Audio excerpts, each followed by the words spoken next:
Ladies and gentlemen, in the world of Japanese anime, few stories are as intense, layered, and emotionally devastating as Attack on Titan. This is not just a tale of giants and soldiers, it is a story about fear, truth, freedom, and the brutal reality of war. From the very first episode, the anime pulls us into a world where humanity lives trapped behind towering walls, believing they are the last survivors in a world ruled by titans. These walls are more than stone and steel, they are symbols of safety, ignorance, and control, beautifully expressed through anime's powerful visual language. The world of Attack on Titan begins with a simple but terrifying idea: humanity is trapped. In Japanese anime, the setting often reflects the inner emotional state of its characters, and in this story, the massive walls surrounding civilization are more than defensive structures. They represent fear, psychological imprisonment, and the illusion of safety. From the very first episode, the anime makes it clear that these walls are both a blessing and a curse. They protect humanity from the titans, but they also limit freedom, knowledge, and truth. Through dramatic visuals, towering perspectives, and constant reminders of vulnerability, Attack on Titan establishes a world where survival comes at the cost of liberty, a theme deeply rooted in anime storytelling. Life inside the walls is portrayed as quiet but tense. People go about their daily routines, yet a sense of unease lingers in the background. Japanese anime often excels at using atmosphere to communicate emotion, and here, stillness itself becomes unsettling. Long shots of peaceful streets, children playing, and soldiers standing guard are framed against the overwhelming height of the walls. The message is subtle but powerful: humanity is small, and safety is fragile. This environment shapes the mindset of everyone living within it. Fear becomes normalized, and the idea of venturing beyond the walls is treated as madness. In anime terms, this is a world where comfort has replaced curiosity, and survival has overshadowed the desire for freedom. The walls also create a social hierarchy that reflects fear-based thinking. Those living closer to the outer walls face greater danger, while those deeper inside enjoy relative safety. Attack on Titan uses this structure to show how fear divides society. Through expressive animation and sharp contrasts, the anime highlights inequality, resentment, and complacency. Soldiers risk their lives while civilians mock them for chasing pointless dreams of exploration. This dynamic is a classic anime critique of societies that trade progress for temporary security. The walls become symbols of control, reinforcing the idea that as long as people feel safe, they will not question the truth. Eren Yeager's introduction perfectly embodies the conflict between fear and freedom. As a child, he looks at the walls not with gratitude, but with hatred. In Japanese anime, protagonists often represent rebellion against stagnation, and Eren is no exception. His frustration is visually emphasized through sharp facial expressions, aggressive movements, and intense close-ups of his eyes. While others accept the walls as protection, Eren sees them as cages. This contrast immediately sets up the central conflict of the story: is survival without freedom truly living? Anime often uses such ideological clashes to drive long-term narratives, and Attack on Titan establishes this question from the very beginning. When the colossal titan appears and breaches the wall, the illusion of safety collapses instantly. The anime does not rush this moment. Instead, it lingers on destruction, panic, and helplessness. Buildings crumble in slow motion, smoke fills the sky, and the sound design amplifies the terror. This is a signature anime technique, stretching moments of catastrophe to force the audience to absorb the emotional impact. The walls, once symbols of security, are revealed as temporary barriers against inevitable chaos. Fear, which once lived quietly in the background, now dominates every frame. Humanity's trust in the walls is shattered, and with it, their sense of control. The fall of the wall teaches a brutal lesson: safety built on ignorance cannot last. Attack on Titan uses this moment to redefine its world. The anime shows that fear does not disappear when the walls fall, it transforms. People are no longer afraid of the unknown beyond the walls, they are afraid of survival itself. Japanese anime often explores how trauma reshapes societies, and here, we see it vividly. Refugees flood inner districts, resources become scarce, and hope turns into desperation. The environment grows darker, more crowded, and more oppressive, mirroring the emotional weight carried by the characters. The walls also shape the psychology of the soldiers. Training sequences are animated with intensity, emphasizing how fear is drilled out and replaced with discipline. Yet, even the strongest soldiers are shown trembling, sweating, and doubting themselves. Anime's strength lies in showing vulnerability alongside power, and Attack on Titan does this masterfully. The walls have conditioned people to fear titans as invincible gods, and breaking that belief requires immense mental strength. Every expedition beyond the walls feels like stepping into death itself, and the anime ensures the audience feels that dread through haunting music and wide, empty landscapes. Ultimately, the world of walls and fear sets the foundation for the entire story. It is not just a backdrop but a living system that controls behavior, beliefs, and dreams. Attack on Titan uses anime's visual storytelling to show how fear can imprison humanity more effectively than any physical barrier. The walls teach people to accept limitations, to distrust freedom, and to survive rather than live.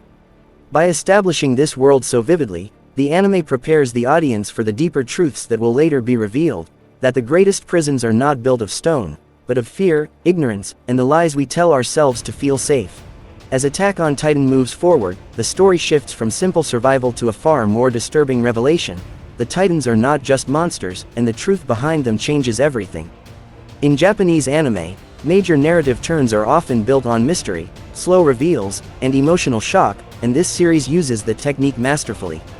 At first, Titans are presented as mindless, unstoppable beings whose only purpose is to devour humans. Their grotesque smiles, unnatural movements, and overwhelming size are animated in a way that evokes pure terror. They feel like natural disasters given form, reinforcing the idea that humanity is powerless. But as the story progresses, cracks begin to form in this understanding, and the anime carefully guides the audience toward a deeper, more unsettling truth. The discovery that Titans can be controlled, transformed into, or even originated from humans is one of the most shocking moments in the series. Japanese anime often uses revelation as a tool to force both characters and viewers to re-evaluate everything they thought they knew, and Attack on Titan does this on a massive scale. When Eren transforms into a Titan for the first time, the animation emphasizes disbelief and chaos. Faces freeze in horror, music cuts abruptly, and the battlefield becomes silent for a moment. This is not a triumphant power awakening, it is an existential shock. The line between human and monster collapses, and the audience is forced to confront a terrifying idea: the enemy may have always been human. This revelation reshapes the meaning of war within the story. Titans are no longer just external threats, they are symptoms of a larger conflict rooted in history, ideology, and power. Japanese anime often explores how wars are built on lies passed down through generations, and Attack on Titan embraces this theme fully. As secrets about the Titans emerge, the narrative expands beyond the walls, revealing nations, political agendas, and long-standing hatred. The animation shifts accordingly, moving from claustrophobic urban settings to vast landscapes and militarized worlds. This visual expansion mirrors the widening scope of the conflict, showing that the struggle was never just about survival, it was about control and dominance. The truth behind the walls is equally transformative.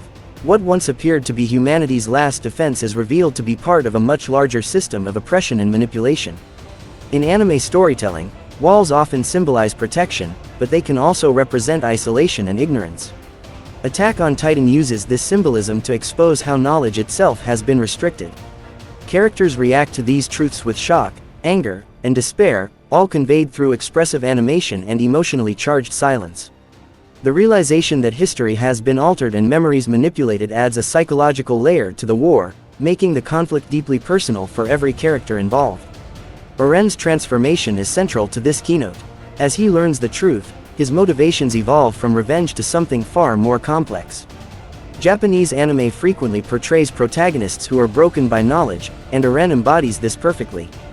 His expressions grow colder, his movements more deliberate, and his presence heavier. The animation reflects this shift, using darker tones and slower pacing to emphasize the burden of understanding. Knowing the truth does not bring peace, it brings responsibility, anger, and impossible choices. Attack on Titan is not a story about humans versus monsters, but about humans versus themselves. Titans, walls, and war are interconnected parts of a cycle driven by fear, hatred, and historical trauma. Through anime-style revelations, symbolic imagery, and emotional intensity, the series forces the audience to question the nature of enemies and the cost of ignorance. The truth does not free the characters, it traps them in a moral battlefield where every decision carries the weight of generations, proving that understanding reality can be more terrifying than facing any monster. As Attack on Titan unfolds, the focus shifts toward the devastating consequences of war and the cycles of hatred that bind both individuals and entire nations. Japanese anime often excels at showing how violence is not an isolated act but a repeating pattern, passed from one generation to the next, and this story brings that idea to life with brutal honesty. What begins as humanity's fight for survival slowly reveals itself as a long-standing conflict fueled by fear, misinformation, and inherited resentment. Every battle, every death, and every sacrifice becomes part of a larger chain that is almost impossible to break, making the world of Attack on Titan feel tragically realistic despite its fantastical elements. The anime uses war not as a backdrop for heroism, but as a force that erodes humanity. Early on, characters dream of glory, freedom, and protecting others, but as the conflict deepens, those ideals are tested and often shattered. The animation reflects this shift clearly. Bright, hopeful tones fade into darker, muted colors. Explosive action scenes are followed by long, quiet moments of reflection, where the camera lingers on ruined cities, fallen comrades, and exhausted survivors. These visual pauses are a powerful anime technique, forcing the audience to sit with the consequences of violence rather than rushing toward the next fight. War is shown not as something that creates heroes, but as something that consumes them. Hatred in Attack on Titan is portrayed as a learned behavior, inherited rather than chosen. Japanese anime frequently explores the idea that people are shaped by the stories they are told, and this series demonstrates how history and ideology can poison entire societies. Characters on both sides of the conflict believe they are justified, raised on narratives that paint the other as monsters. Through flashbacks, parallel storylines, and mirrored character arcs, the anime shows how easily victims can become oppressors. The animation often reinforces this idea by drawing visual parallels between opposing groups, similar expressions of fear, anger, and desperation, reminding the audience that the line between enemy and ally is disturbingly thin. Eren Yeager becomes the embodiment of this cycle. His transformation from a boy driven by revenge into a figure willing to embrace mass destruction highlights the tragic cost of unresolved hatred. In anime storytelling, such a transformation is often depicted through changes in posture, silence, and gaze rather than dialogue alone. Eren's presence grows heavier, his words fewer, and his expressions distant, signaling how deeply the weight of war has reshaped him. His actions force other characters, and the audience, to confront an uncomfortable truth. When hatred goes unchecked, even those with noble intentions can become the very thing they once feared. The series also emphasizes how war strips away moral simplicity. There are no clear heroes or villains, only people making desperate choices under impossible circumstances. Japanese anime often thrives in moral gray zones, and Attack on Titan uses this to challenge the viewer's perspective. Scenes of conflict are framed not as victories but as tragedies, where survival often comes at the cost of innocence. The pain of loss is shared equally across all sides, reinforcing the idea that war does not discriminate, it devastates everyone involved. The true enemy in Attack on Titan is the endless cycle of hatred itself. Titans, weapons, and armies are merely tools used by fear and ideology. Through emotionally charged animation, symbolic storytelling, and deeply human character arcs, the anime delivers a sobering message: as long as hatred is inherited and violence is justified, the war will never truly end. Breaking the cycle requires understanding, sacrifice, and the courage to question the stories we are taught, making this theme one of the most powerful and haunting lessons in Japanese anime. As the story of Attack on Titan reaches its most intense moments, the idea of freedom becomes the central question that overshadows everything else. From the very beginning, freedom is presented as a simple dream, the desire to see the world beyond the walls. But as the anime progresses, that dream grows darker, heavier, and more complicated. Japanese anime often explores freedom as both a blessing and a curse, and Attack on Titan takes this concept to an extreme, asking whether true freedom can exist in a world built on fear, history, and endless conflict. Eren Yeager's understanding of freedom evolves in a way that is deeply symbolic. As a child, freedom meant breaking out of the cage, defeating the Titans, and protecting humanity. His eyes were filled with fire, his voice with rage, and his movements impulsive and emotional. The animation reflects this youthful idealism through dynamic action, exaggerated expressions, and intense musical cues. But as Eren uncovers the truth about the world, his idea of freedom shifts. It becomes quieter, colder, and more absolute. This transition is a classic Japanese anime technique, where a character's inner change is shown not through loud speeches, but through stillness, silence, and unsettling calm. The anime challenges the audience by asking whether freedom gained through destruction is still freedom at all. Eren's choices force everyone to confront a disturbing question: if one person's freedom requires the loss of countless others, is it justified? Attack on Titan does not offer easy answers. Instead, it places the viewer inside the conflict, making them feel the weight of each decision. The animation slows down during critical moments, stretching time to emphasize hesitation, doubt, and inevitability. These scenes make freedom feel less like a victory and more like a burden that crushes those who carry it. Other characters represent different interpretations of freedom, creating a powerful contrast. Some seek freedom through peace and understanding, believing that coexistence is possible. Others see freedom as survival, doing whatever is necessary to protect their people. Through these opposing views, the anime shows that freedom is deeply personal, shaped by experience, loss, and fear. Japanese anime often uses group dynamics to explore philosophical themes, and Attack on Titan excels at this by allowing multiple perspectives to coexist without declaring any single one as entirely right or wrong. The concept of fate also plays a crucial role in this keynote. Attack on Titan repeatedly blurs the line between free will and predestination. Visions of the future, inherited memories, and unavoidable outcomes create the feeling that freedom might be an illusion. Eren's struggle becomes not just against enemies, but against time itself. The anime visually represents this through looping imagery, recurring symbols, and mirrored scenes, reinforcing the idea that history is repeating itself. This stylistic choice makes the audience question whether breaking the cycle is even possible, or whether every attempt at freedom is already written. In the end, Attack on Titan presents freedom as a tragic paradox. The desire to be free is what drives humanity forward, but it is also what leads to unimaginable suffering. Through emotionally charged animation, complex character arcs, and philosophical storytelling, the anime suggests that freedom without empathy becomes another form of imprisonment.